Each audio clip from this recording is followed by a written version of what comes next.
J'ai choisi une sélection des RNP pour les étudiants de licence en éducation de l'ESEF en prenant en considération leurs besoins, la nature d'eux et la nature de leur formation.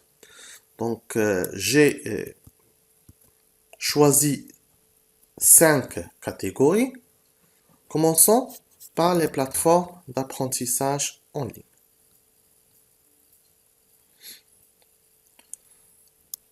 Coursera propose des cours en ligne dispensés par plusieurs universités réputées couvrant une variété de sujets éducatifs.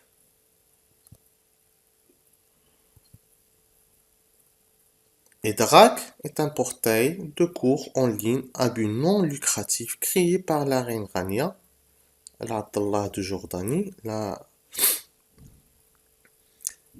reine Rania, offrant une gamme diversifiée de cours accessibles à tous.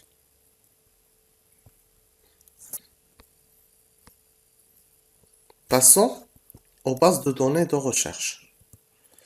ERIC est une base de données en ligne qui regroupe des milliers de ressources éducatives, y compris des articles de recherche, des rapports, des guides pédagogiques, et bien plus encore provenant de diverses sources académiques et institutionnelles. Gestor est une archive en ligne de revues académiques qui comprend également des revues spécialisées en éducation.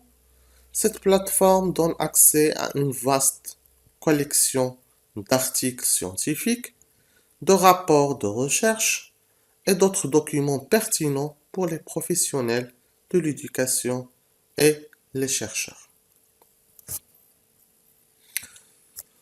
Pour les outils de collaboration et de partage, j'ai choisi le fameux Google Drive et Padlet.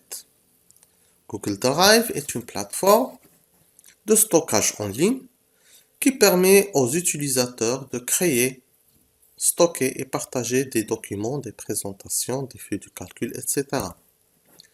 Il offre également la possibilité de collaborer en temps réel avec d'autres étudiants, bien avec d'autres enseignants, permettant ainsi un travail coopératif et synchronisé, ça veut dire en temps réel, sur des projets éducatifs.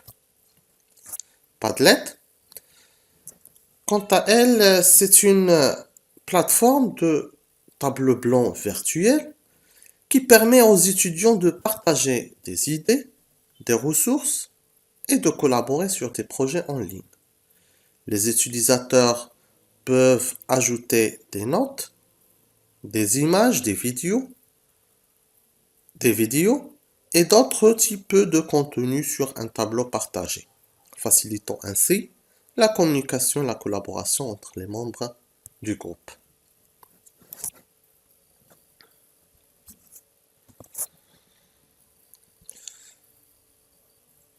En ce qui concerne les ressources pédagogiques en ligne, j'ai choisi 2 plateformes, bien 2 outils, Teacher Pay Teachers, Teachers Pay Teachers et TeachStarter.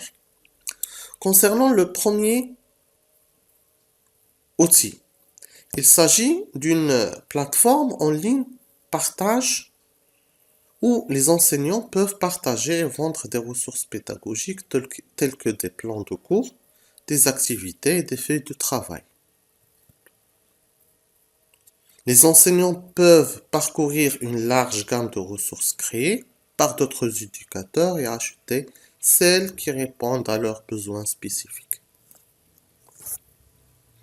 TeachStarter offre une gamme de ressources pédagogiques gratuites et payantes, comprenant des affiches,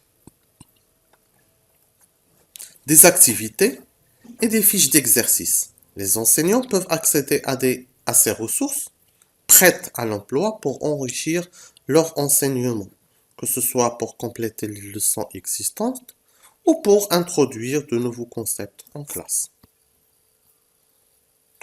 Finalement, j'ai choisi 2 podcasts éducatifs. Le premier, EdSurge Podcast, Il explore les tendances émergentes et les innovations dans le domaine de l'éducation. Les épisodes présentent des entretiens avec des experts, des éducateurs et des innovateurs, offrant ainsi un aperçu des développements actuels et des défis auxquels le domaine de l'éducation est confronté. Pour le deuxième podcast, il propose des discussions approfondies sur les pratiques d'enseignement, les stratégies pédagogiques et les technologies éducatives. Chaque épisode explore des sujets pertinents pour les enseignants, offrant des conseils pratiques et des idées novatrices pour améliorer l'enseignement et l'apprentissage en classe. Je répète, c'est un podcast qui propose des discussions approfondies sur les pratiques d'enseignement et les stratégies pédagogiques et les outils technologiques.